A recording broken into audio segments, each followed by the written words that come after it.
Hello friends, कैसे आप सब। आप लोगों का फिर से हमारे इस यूट्यूब चैनल पर स्वागत है। आज हम बात करेंगे भूख बढ़ाने वाले सिरप के बारे में, जिसका नाम है एरिस्टोजाइन सिरप, जिसे डाइजेस्टिव एंजाइम भी कहा जाता है। एरिस्टोजाइन सिरप होते क्या है? एरिस्टोजाइन सिरप एक प्रकार के एंजाइम प्रोटीन होते हैं, जिसका काम होता है जो हम खाना खाते हैं उस खाने को ब्रेक डाउन करना, उस खाने को डाइजेस्ट करना।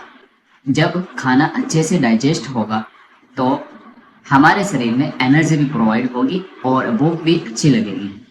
कई बार ऐसा होता है जो हमारे शरीर में, हमारे पेट में पैनक्रियाज होता है, वो डाइजेस्टिव एंजाइम क्रिएट करना बंद कर देता है, जिसकी वजह से व्यक्ति को भूख लगनी बंद हो जाती है। जब आप इस सिरप को लेते हो तो ये फिर से डाइजेस्टिव एंजाइम क्रिएट करना शुरू कर देता है, जिसकी वजह से व्यक्ति को फिर से अच्छे से भूख लगने लगती है।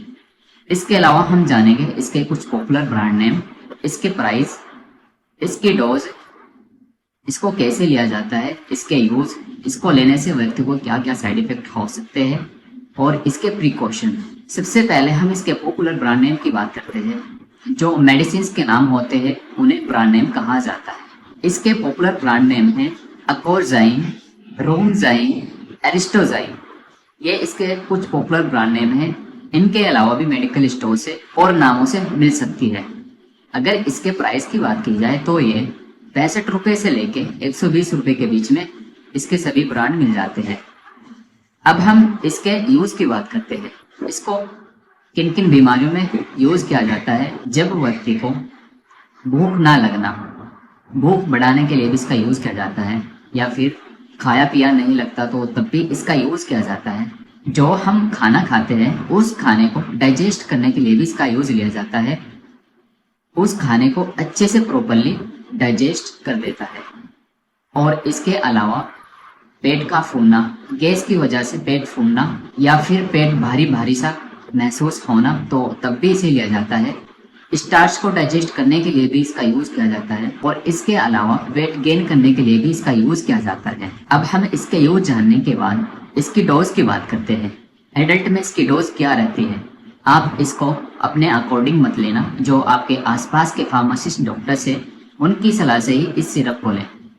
अगर फिर भी इसकी कॉमन डोज की बात की जाए, जो एडल्ट में इसकी डोज रहती है वो 15 से 20 ml पर डे इसे लिया जाता है आफ्टर मील्स, खाना खाने के बाद। और यदि इसके साइड इफेक्ट की बात की जाए तो इसके कॉमन साइड इफेक्ट जैसे कि नोजिया, वॉमिटिंग, उल्टी, डायरिया जिसे दस्त भी कहा जाता है, और कॉन्स्टिपेशन जिसे कब्ज कहा जाता है, कब्ज भी बन सकता है, पेट दर्द भी हो सकता है। ये इसके कुछ कॉमन साइड इफेक्ट हैं। अब हम बात करते हैं इस सिरप को कौन कौन नहीं ले सकता, इसके कॉन्ट्रा इंडिकेशंस। अगर किसी व्यक्ति को लिवर डिसीज, किडनी डिसीज ये समस्या है तो वो इस सिरप को ना ले।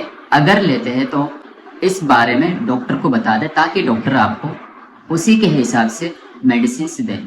और इसके अलावा जो प्रेग्नेंट वुमेन्स होती हैं, ब्रेस्ट फीडिंग वुमेन्स होती हैं, वो भी इस सिरप को ना लें। अगर लेती है तो वो अपनी डॉक्टर की सलाह से ही इस सिरप को लें। तो ये थी एरिस्टोजाइन सिरप की कंप्लीट इन्फॉर्मेशन, जो कि मैंने आपको बता दी है। अगर वीडियो अच्छी लगी है तो लाइक करें, सब्सक्राइब करें। धन्यवाद।